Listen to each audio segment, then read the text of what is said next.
administración, sino fundamentalmente va a generar un menor costo para los contribuyentes, un menor costo de cumplimiento, porque la eliminación del papel implica una serie de ventajas para el contribuyente, ¿no? También estamos revisando todo el mecanismo de control de traslado de bienes, eso es básicamente lo que llamamos la guía de remisión. Y hemos identificado que hay un abuso de los sistemas RUS, RER y RMT, y entonces también estamos revisando los controles que tiene la administración al respecto, ¿no? Cabe indicar que en el caso del RUS, niveles 1 y 2, que son los que en la delegación de facultades no se pudieron trabajar, la gran mayoría está en el nivel 1, que son los que pagan 20 soles, ¿no? Y esos 20 soles son los mismos que se establecieron en el año 1994 cuando fue creado el régimen, ¿no? Entonces, si solamente actualizáramos el valor por inflación, estaríamos probablemente hablando ya de unos 70 u 80 soles, ¿no? Pero en realidad eso no sería suficiente. En realidad lo que necesitamos es ver si el modelo sigue siendo pertinente dado el crecimiento y el cambio en la economía peruana, ¿no? Finalmente, necesitamos mejorar también el control patrimonial, no con ánimos de generar tributos al patrimonio, sino porque el patrimonio de una persona finalmente es un proxy para identificar posibles evasiones de renta en las empresas, ¿no? Por otro lado, para la elusión del impuesto a la renta, tenemos 5 acciones estratégicas. Una que es importantísima, que es el intercambio de información. Este es un proceso que se viene desarrollando a nivel global, no es una decisión de la administración tributaria, ni mucho menos del país. Es en realidad una tendencia global y para ello existe un convenio que se llama el Foro Global, que están ya más de 100 países inscritos en este Foro Global. Y hacia el año 2019 probablemente se inicie el intercambio automático de información financiera y tributaria entre estos 100 países. De hecho, ya en este próximo mes se inicia el intercambio automático en 40 países, ¿no? Entonces esperamos que Perú pronto sea parte de estos países que esté haciendo el intercambio automático, y eso va a permitir saber con precisión qué personas o qué empresas pudieran tener dineros que no hayan tributado. Tenemos también las medidas BEPS, que son las medidas que han sido promovidas por los países de la OECD. Estas son principalmente estándares internacionales que buscan impedir el planeamiento tributario agresivo, que es mecanismos que suelen usar las multinacionales para llevar rentas a paraísos fiscales.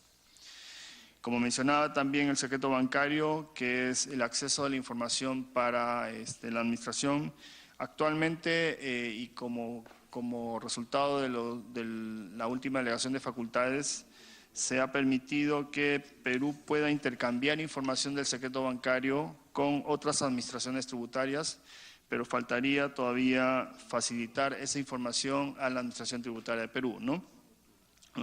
Ahí cabe resaltar que somos de los pocos países que tiene el acceso al secreto bancario para otros países y no para uso interno. Tenemos la norma antielusiva. Aquí en realidad creemos que necesitamos entrar a una revisión, a una discusión de cuál debería ser el modelo más adecuado para desarrollar o implementar las normas antielusivas, y el objetivo principal es generar un mayor riesgo cuando una empresa usa o abusa de las normas y de las leyes. Y finalmente está el beneficiario final, que es generar mayor transparencia en la gestión de las empresas. Y aquí principalmente es cómo logramos que las offshore no se conviertan en un instrumento para la evasión tributaria. ¿Cuáles son las condiciones necesarias entonces? Como mencionaba, el sistema actual ya está llegando a sus límites, ¿no? ¿Eso qué significa? Que un sistema que tiene más de 20 años y que fue creado cuando el Perú tenía un PBI inmensamente más pequeño del actual, cuando estábamos todavía desconectados de la economía global, cuando teníamos una presión tributaria que apenas alcanzaba 4 puntos, obviamente requiere una revisión, ¿no? Como les mencionaba, todos los esfuerzos que pueda hacer la administración tributaria no van a ser suficientes para alcanzar los niveles que están alcanzando países, incluso vecinos como Colombia y Chile. Entonces, las tres, digamos, ejes sobre los cuales deberíamos trabajar, y algunos de ellos requieren, sin duda, un cambio de legislación, son la modernización de los regímenes tributarios. Obviamente deberíamos pensar en que este nuevo modelo o este nuevo sistema tributario debería contemplar sistema mucho más simple que permita la formalización de los agentes más pequeños y que además también preserve la integridad y la facilidad de la tributación de los más grandes. El segundo tema es una revisión y una racionalización del gasto tributario.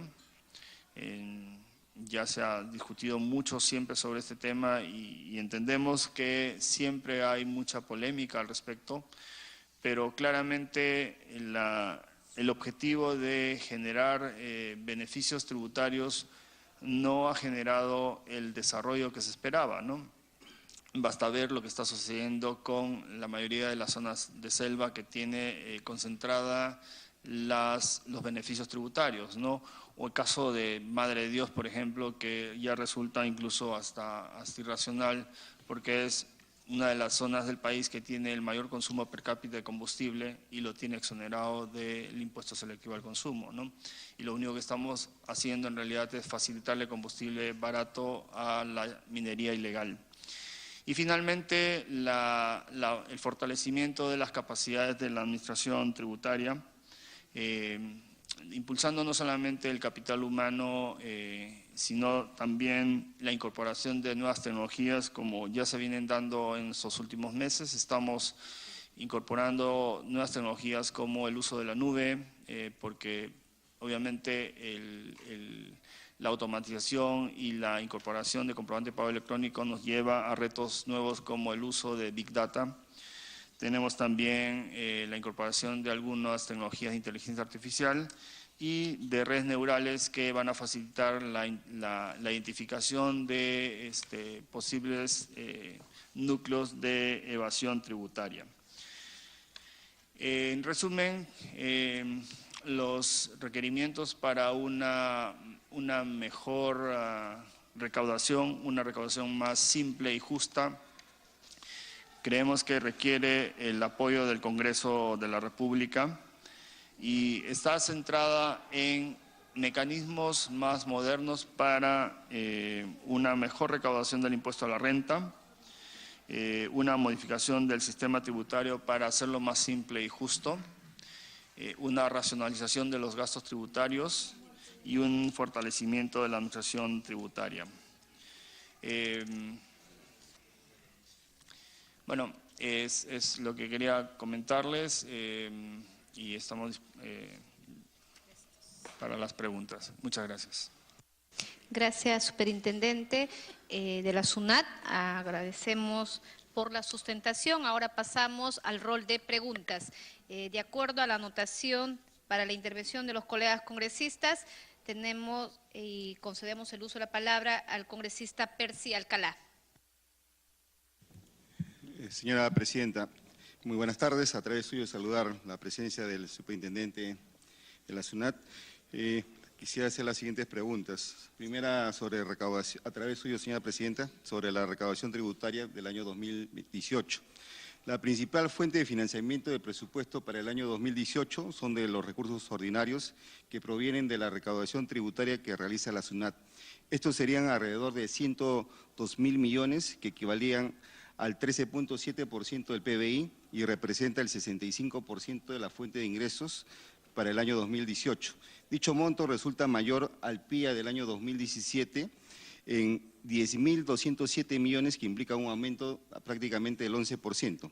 Sin embargo, la SUNAT ha informado que en lo que va del año 2017, la recaudación ha caído alrededor del 5% respecto a años anteriores. Entonces, cabe preguntarse, ¿cuáles serán los factores y componentes del crecimiento de la recaudación del año 2018 en más de 10.000 millones de soles? Segunda pregunta, ¿cuál sería la estrategia de la SUNAT para aumentar la recaudación? ¿Qué acciones adicionales a las que se vienen realizando efectuarían para lograr un mejor aumento durante el año 2018? Otro ítem también muy importante sobre la evasión del IGB. Según el informe remitido el 29 de agosto por la SUNAT al Congreso de la República, se informa que mientras la evasión del IGB en el año 2014 fue de 29.1%, en el año 2015 fue alrededor del 34%, en el año 2016 se empeoró, subiendo a 35.9%. ¿Cómo explica la SUNAT este aumento de la evasión del IGB en los 3 últimos años? ¿Qué acciones han tomado para revertir este aumento considerable de la evasión del IGB y cuáles son las metas de reducción de la evasión del IGB para el presente año? Igualmente, sobre la evasión de los impuestos a la renta de las empresas, según el informe de la SUNAT, la evasión del impuesto a la renta de empresas en el año 2014 fue de alrededor del 50%, en el año 2015 del 51.1%, en el año 2016 se empeoró aún más, siendo el 57.3%, lo que equivale prácticamente a 35.270 millones de soles, que equivale casi al presupuesto del sector de educación y del sector salud juntos. ¿Cuál es la explicación del aumento de la evasión en el impuesto a la renta empresarial, sobre todo en lo referido al año 2016? ¿Qué acciones se ha tomado para revertir y reducir la evasión en la renta de las empresas? ¿Cuáles son las metas de reducción en la evasión de impuesto a la renta y qué se espera para el año 2018? Igualmente, me hubiera gustado, señor superintendente, a través de la presidencia, ¿por qué no se cuelga el presupuesto en forma genérica y específica en la página web de la SUNAT? Yo creo que no hay nada ahí de reserva, de ningún tipo, ¿no? No sabemos cuál es la ejecución presupuestal de este año. Hemos buscado información en todas las páginas web, la hemos solicitado y hasta el momento no la tenemos. No sabemos si es eficiente, digamos, la ejecución de sus gastos. Igualmente me hubiera gustado saber ahí cuánto se está pagando por alquileres al año. Tengo entendido que el pago de alquiler es bastante alto, que representa un gran porcentaje de los ingresos. ¿Cuánto se está pagando hoy en día por asesoría y consultorías? ¿A quiénes se está dando esa asesoría y consultorías? ¿Cuánto se está pagando de publicidad a los medios de prensa? Sabemos que también es una cantidad bastante fuerte, ¿no? Pero eso no existe la información, al menos no sé por qué esa información la tienen en forma reservada. Yo creo que aquí hay que ser transparente en todos los actos. Igualmente, también tengo entendido que hay también un problema con las Fuerzas Aéreas del Perú sobre un terreno que es en la ciudad de Chimbote, ¿no? ¿En qué estado se encuentra? También me gustaría saber eso. Eso nunca nos han informado porque es una pelea de Estado con Estado. No sabemos cuáles son los motivos, sé que hay ahí nada más inconvenientes, ¿no? Y también he pedido informaciones en reiteradas oportunidades, ¿quiénes son los beneficiarios de las exoneraciones tributarias? Se nos entrega en forma específica, sobre todo de las universidades particulares. No nos dicen cuáles son los montos y nos dan un monto irrisorio de una información de 2 millones. Yo no creo que sea la exoneración tributaria de las universidades particulares de 2 millones. O sea, ¿de qué estamos hablando? No sé por qué se oculta información que pienso que es de vital importancia para nosotros también tomar decisiones aquí en el Congreso de la República. Si no nos dan la información, no podemos tomar las decisiones, ¿no? Igualmente, yo siempre asisto a hacer mis trámites ante la SUNAT de forma personal. Voy a Juan de Arona y es triste ver la cantidad de personal que tienen. Hay una cola de 50 personas que solamente una persona recepciona para los tickets y adentro hay 10 personas que no tienen nada que hacer porque es un cuello de botella. Y eso yo creo que, ¿para qué se contrata tanto personal si que ese informe es necesario y no se da una buena atención al público? Si la intención ha sido agilizar, digamos, la atención al público, al final encontramos un cuello de botella que no es solución en nada, ¿no? Igualmente, también me pregunté varias veces cuánto ha costado la implementación de cada oficina que ha abierto la SUNAT en estos últimos 2 años. Tampoco nos hemos entregado esa información en ningún momento, no sé por qué. Igualmente, ¿qué sucede en los casos de provincias? De la región de donde venimos, que es Lima Provincias, por ejemplo, tenemos más de 40 compañías mineras, igualmente empresas hoy día agroindustriales, empresas lecheras, igualmente también empresas ligadas a una serie de actividades económicas que tienen ellos su vigeo en la ciudad de Lima Metropolitana. Se han venido a Lima Metropolitana, digamos, porque en Lima Provincias, en este caso, ellos son mayores contribuyentes y saturan más bien acá. No sé qué posibilidades habría, que esto lo conversamos en la Comisión de Economía, yo creo que hace ya más de 6, 7 meses, qué alternativas y soluciones se tienen que dar, porque hoy día saturamos más Lima y eso perjudica directamente también los ingresos de los gobiernos locales principalmente, porque hay que tener en cuenta que el Fondo de Compensación Municipal es el 2% del IGB, y lo cual después ese IGB se capta en la ciudad de Lima Metropolitana y no en la región respectiva, lo cual va en desmedro en forma directa, digamos, de todos los gobiernos locales, ¿no? Señora Presidenta, esas son todas las preguntas, nos gustaría que nos responda. Si no puede hacerla de forma ahora, porque de repente son algunos datos técnicos, que nos los haga ya por escrito, ¿no? Gracias, congresista. Tiene la palabra la congresista Alejandra Aramayo. Muchas gracias, Presidenta. Saludar por su intermedio al superintendente de la SUNAT y a los funcionarios que nos acompañan. Yo quiero poner énfasis en que es importante que las entidades del Estado puedan transparentar la información, sobre todo en materia presupuestal, porque aquí en el Congreso de la República, a diferencia de otros años, se ejercen competencias que tienen que ver con sus pliegos presupuestales. Así que eso de que estar pasando cartas una y otra vez y no tener la información no es una buena práctica que vaya de la mano con la transparencia. Veo yo evidentemente que el tema de nuestra identidad como país, en el tema de ser un país minero, tiene mucho que ver con nuestra capacidad de recaudación, y así está en las primeras hojas de la presentación: recuperación de los precios al año 2017. El día de ayer, la ministra Cayetana Aljovín, en la convención minera que se desarrolla en Arequipa, decían que tenían una cartera pendiente de 51.000 millones de dólares en el sector. Esto es una cantidad importante que están en diferentes proyectos mineros, en diferentes etapas, que si se logran reactivar, no tengo ninguna duda que permita tener una mayor recaudación tributaria. Usted nos decía algo preocupante, ¿no? Tenemos un modelo de recaudación de hace 20 años y nos ha traído información también en ese sentido, pero usted nos presenta una información estratificada por condición del contribuyente. No tenemos una mirada desde el territorio. No tenemos cuáles son los problemas de recaudación que hay, por decir, en el sur, en el norte, en el oriente, que debe ir aunado con algunos problemas de identidad de las regiones. El tema de la brecha digital, el tema que mencionaba, por ejemplo, el congresista Alcalá, tener una oficina, uno va y hace una cola, a todo el mundo ya le molesta per se contribuir, y tú vas a ir a una oficina que es poco eficiente. Yo creo que es un segundo elemento disuasor.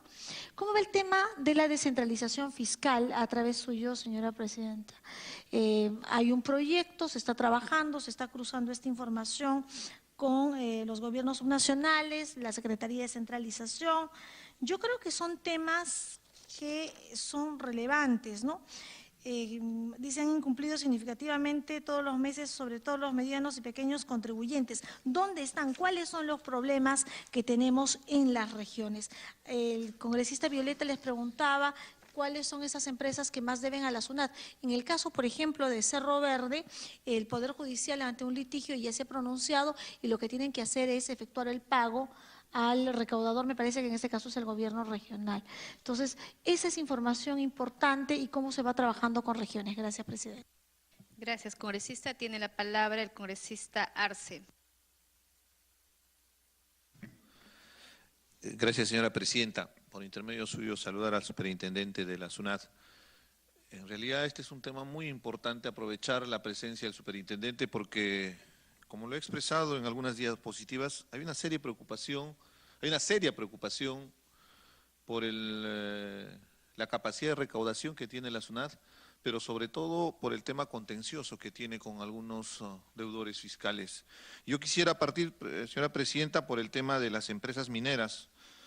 Y en este trabajo de exploración, de investigación durante muchos años, nos damos con una gran sorpresa que las empresas mineras no pagan IGB, pero sí están recuperando IGB a partir de las devoluciones que le genera.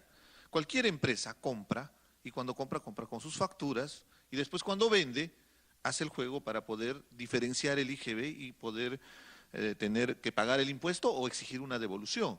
En el caso de las empresas mineras, al exportar el mineral, no se gira una factura, no se paga el IGB, pero ellos sí, en todas las compras que hacen, le cargan el IGB.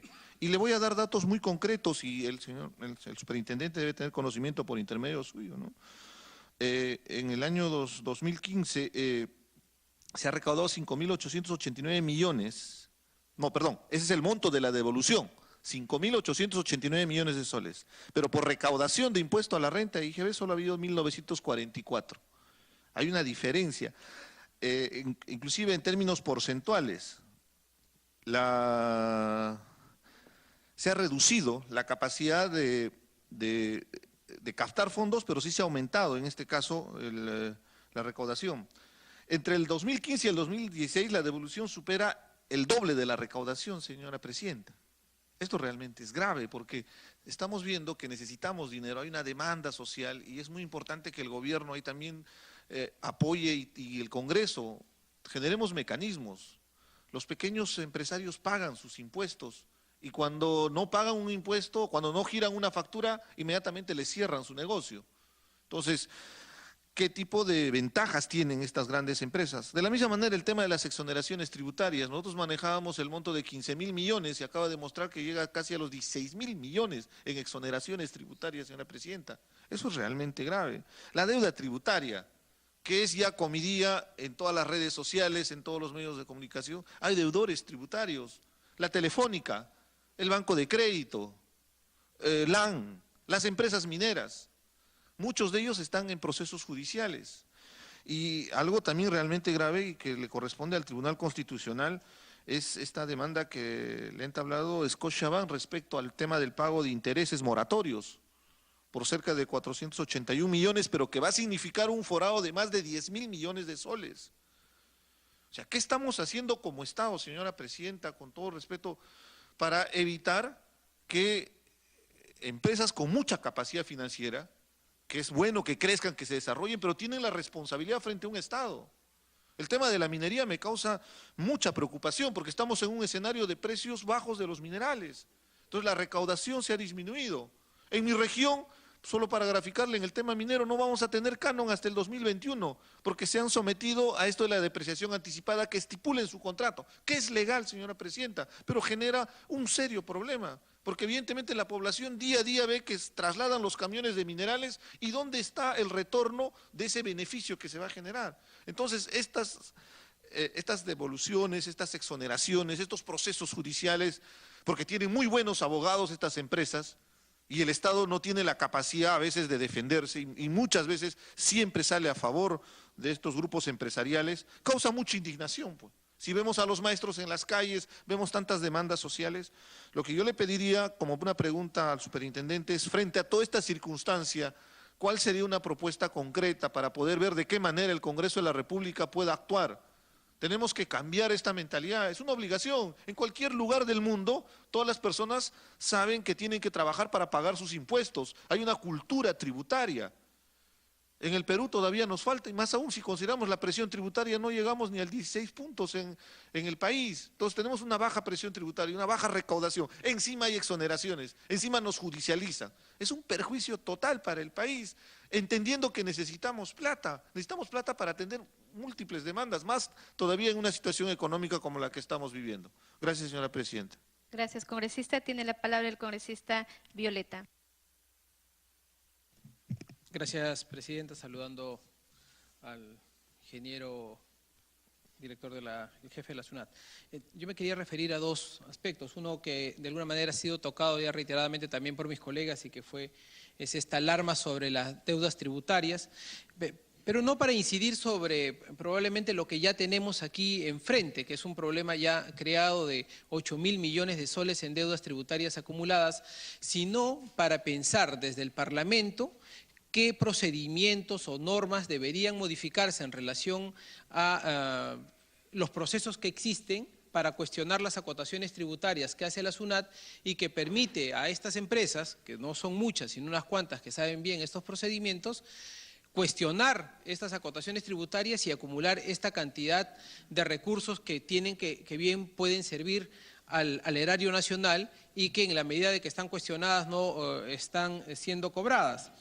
Entonces creo ahí, Presidenta, que deberíamos hacer un trabajo conjunto para revisar ese procedimiento, porque deberíamos tener efectivamente un procedimiento que resguarde y respete el debido proceso, pero que a su vez sean verdaderamente sumarios y que permitan que no se extiendan en el tiempo a efectos de que la SUNAT tenga un trabajo más efectivo en esa labor.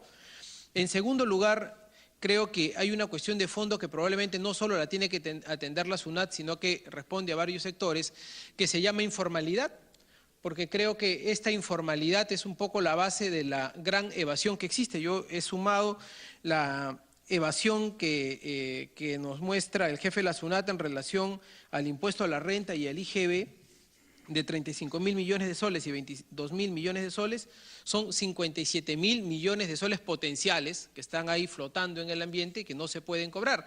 57.000 millones de soles de un presupuesto general de la República, imagínense ustedes que solo es justo 157.000 millones. O sea, miren el volumen que representa esta cantidad de recursos que no se pueden cobrar. Estamos hablando más del 40% de más de 40% de recursos que el Estado peruano, el erario nacional, deja de cobrar por los problemas de informalidad y evasión.